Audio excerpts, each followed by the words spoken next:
It's a different, unique look at one of the most influential women of our time.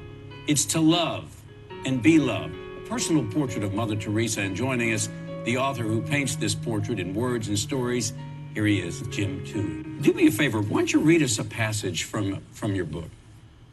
In the years after Mother Teresa's death, MC business and mission trips with students brought me to Calcutta 16 times. On every trip, I sought out the surviving sisters from the original group who pioneered the Missionaries of Charity. These women seemed like veterans from a long-ago war, survivors of great spiritual combat. And I wanted to know what they had to say, and each of them spoke with fondness and admiration about her ability to forgive. This sister said that Mother always forgave so generously. She was the 11th woman to join. She said that one time she made a mistake and Mother held her shoulders as she corrected her, but as soon as she finished, it was never mentioned again. Mother Teresa was merciful. She had a merciful heart. We've got quotes all through it. She said the greatest need of a human being was to love and be loved. And then she said, a life that's not lived for others is not worth living. You know, that was her life. She lived for others, and she was a mother. Well, there's mothers out there. You don't have to be a nun, you know, to live your life for others. People that can live sacrificial lives, give until it hurts, love until it hurts, as she said. So this book, Mary and I aren't keeping any of the royalties. The proceeds go to the Missionaries of Charity and other charities that aligned with Mother's work. So I wanted the book to be out there so that people would remember this wonderful woman who dominated the 20th century, who I think is going to have an even bigger footprint in the 21st century because of the need to touch those who are lonely. Not only great stories and great quotes in there, but you got a lot of great pictures. I want to ask you about some of the pictures, and the first one I asked you about, the cover picture. Tell us about that picture, the one right on the cover. Well, this photo was outside her AIDS home, and she saw my son, Joseph, and she just came over. She was like a magnet. If she saw a baby, she would come over to the baby. She grabbed his face. You know, it was a moment of joy there to see Mother so alive. There are other photos. Obviously the photo in the book at the end of at the canonization mass, the sisters surprised me and asked me to do the first reading at St. Peter's. There's hundreds of thousands of people there. So this photo, you know, I'm sitting there reading the first reading at the mass with the Pope over my shoulder. You know, when's that can ever happen again? So yeah, I'm glad I didn't wet myself. I got through the reading. It was quite a nerve-shattering thing. But at the same time, I saw people from all different countries, all over the world, not all Catholics. These were people of all faiths, none at all. Just like in India, they were mostly Hindus and Muslims that she touched.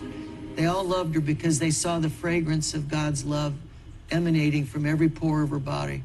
Well, how did you do with the reading? You got the Pope sitting right there. Did you pull it off?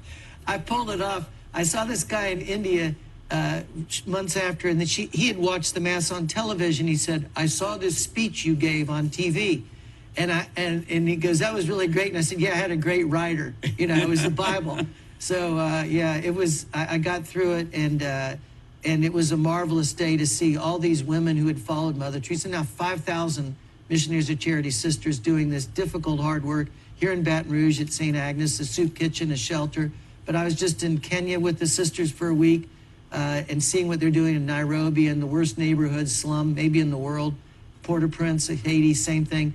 They give their lives for love of God, and so I'm just trying to pay back a little of the debt.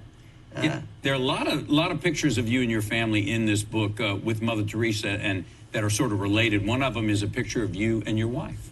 Yeah, Mary and I were blessed to be with her on many, many occasions. She had a great love for Mother. She blessed three of our children, the three that were alive when we have five, but the three that were alive when she was alive, she blessed them all. But when Mary and I got married, we gave Mother the first invitation to come to the wedding. Well, she was going to be out of the country. She wasn't going to be in the United States. But she sent 35 of her sisters. And so anybody that came to our wedding in Washington, the only thing they remember are the sisters singing. And it was great to have them there. Also some great pictures of Mother Teresa with many of the world leaders, people she knew, people that were of her time. One that I saw with President Reagan. Yep, she loved President Reagan. She worked closely with him. He was able to get USAID food to her missions to distribute to the hungry all over the world.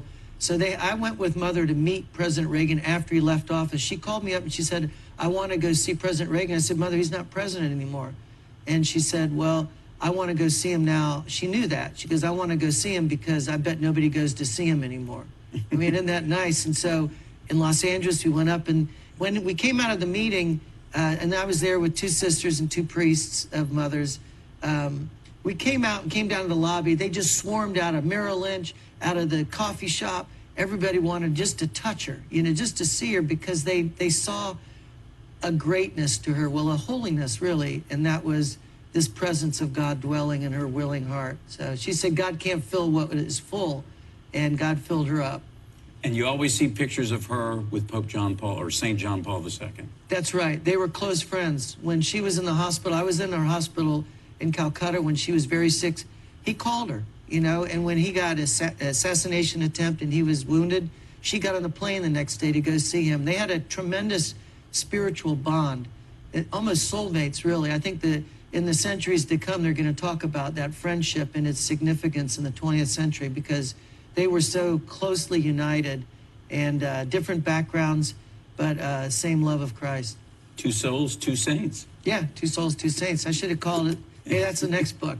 Because when you look at their friendship, you see that people that were around them saw that same holiness and that transformative energy that they exuded in the lives around them. Yeah.